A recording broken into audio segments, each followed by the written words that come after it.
ಸುದೀರ್ಘ 17 ವರ್ಷಗಳ ಕಾಲ ಅರಣ್ಯ ಇಲಾಖೆಯಲ್ಲಿ ಸೇವೆ, ಎಂದು ನಿವೃತ್ತಿ.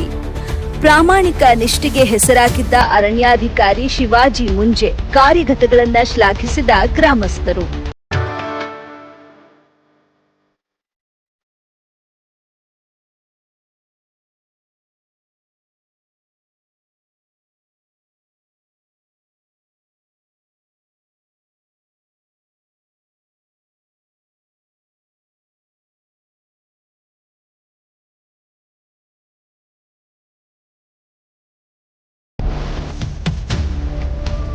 ಹೌದು, ಅರಣ್ಯಾಧಿಕಾರಿ ಶಿವಾಜಿ ಮುಂಜೇರವರ ಸೇವಾ ನಿವೃತ್ತಿ ಕಾರ್ಯಕ್ರಮ ಆಯಿತು.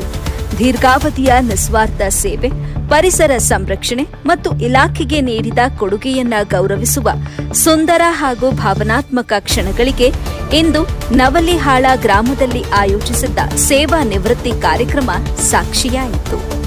ಬೆಳಗಾವಿ ಜಿಲ್ಲೆಯ ಅಥಣಿ ಅರಣ್ಯ ಇಲಾಖೆಯಲ್ಲಿ ಸುದೀರ್ಘ 17 ವರ್ಷಗಳ ಕಾಲ ಸೇವೆ ನೀಡುವ ಮೂಲಕ ಕರ್ತವ್ಯದಲ್ಲಿ ಪ್ರಾಮಾಣಿಕ ಸೇವೆ, ನಿಷ್ಠೆಗೆ ಹೆಸರಾಗಿ ಕಾರ್ಯನಿರ್ವಹಿಸಿ ಇಂದು ನಿವೃತ್ತಿ ಹೊಂದಿದ್ದು, ಸೇವಾ ನಿವೃತ್ತಿ ಹಿನ್ನೆಲೆಯಲ್ಲಿ ಗ್ರಾಮದಲ್ಲಿ ಗುರು ಹಿರಿಯರು ಹಾಗೂ ಗ್ರಾಮಸ್ಥರು ನಿವೃತ್ತಿ ಹಿನ್ನೆಲೆ ಮುಂದಿನ ಜೀವನಕ್ಕೆ ಶುಭಾಶಯಗಳನ್ನು ಕೋರಿದ್ರು.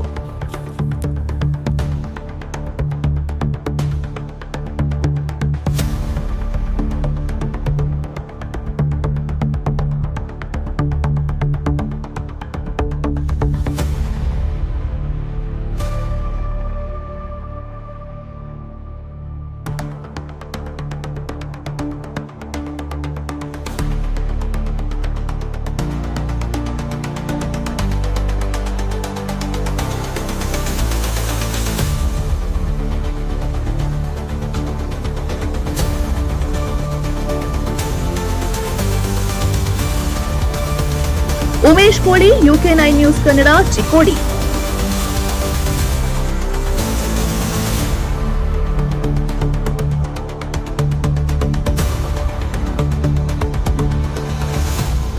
ಅಂತ ಒಂದು ಪ್ರಯೋಗ ಮಾಡಿದ್ವಿ, ನಮ್ಮದೇ ಅಂತ ಒಂದು ತಪ್ಪನ್ನು ನಾವು ಆಮೇಲೆ ಅನುಭವಿಸಿ ಆಮೇಲೆ ತಿಳ್ಕೊಂಡು ಆ ತಪ್ಪ ನೀವು ಮಾಡ್ಬೇಕಂತ ಹೇಳಿ ನಾವು ನಿಮ್ಗೆ ಅದನ್ನ ನಾನು ಏನೋ ಒಂದು ಗೈಡೆನ್ಸ್ ಕೊಡ್ಬೇಕಂತ, ಮಾರ್ಗದರ್ಶನ ಮಾಡಬೇಕಂತ ನಂಗೆ ಆಸೆ ಐತಿ.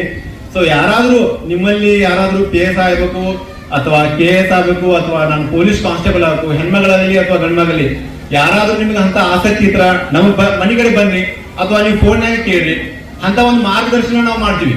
ಯಾವ ಬುಕ್ ಓದ್ಬೇಕು, ಎಷ್ಟು ತಾಸು ಓದ್ಬೇಕು, ಏನಿಲ್ಲ. ಯಾಕಂದ್ರ ನಾವು ಧಾರವಾಡದಾಗ ಇದ್ದಾಗ ನಂದು ಏನು ಕೆಲಸ ಇಲ್ಲ, ಬರೀ ಓದು ಅಷ್ಟೇ. ನಮ್ಮ ಮನ್ಯಾಗ ಹೇಳ್ಬಿಟ್ಟಿದ್ರು, ನೀನು ಎಷ್ಟಾಗಷ್ಟು ಓದಪ್ಪ, ಅದೇ ವಯಸ್ಸು ಮೀರುವರೆಗೂ ನೀನು ಎಷ್ಟು ಪ್ರಯತ್ನ ಮಾಡು, ಅದನ್ನ ನಾವು ನಿಮ್ಗೆ ಸಹಾಯ ಮಾಡ್ಬೋದು ಹೇಳಿದ್ರು.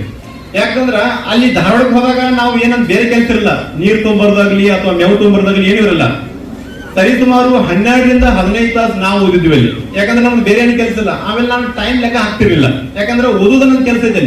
ಸೊ ಅದನ್ನ ಬಿಟ್ಟು ಒಂದು ಊಟ ಮಾಡ್ಬೇಕು, ಒಂದು ನಿದ್ದೆ ಮಾಡ್ಬೇಕು, ಆಮೇಲೆ ಸರಿಯಾಗಿ ಓದ್ಬೇಕಷ್ಟೇ. ಇವು 3 ಕೆಲಸ ಮಾತ್ರ ನಾನು ಅಲ್ಲಿದ್ದು. ಅದನ್ನ ಬಿಟ್ಟರೆ ಬೇರೆ ಏನು ಕೆಲಸ ಇರ್ಲಿಲ್ಲ.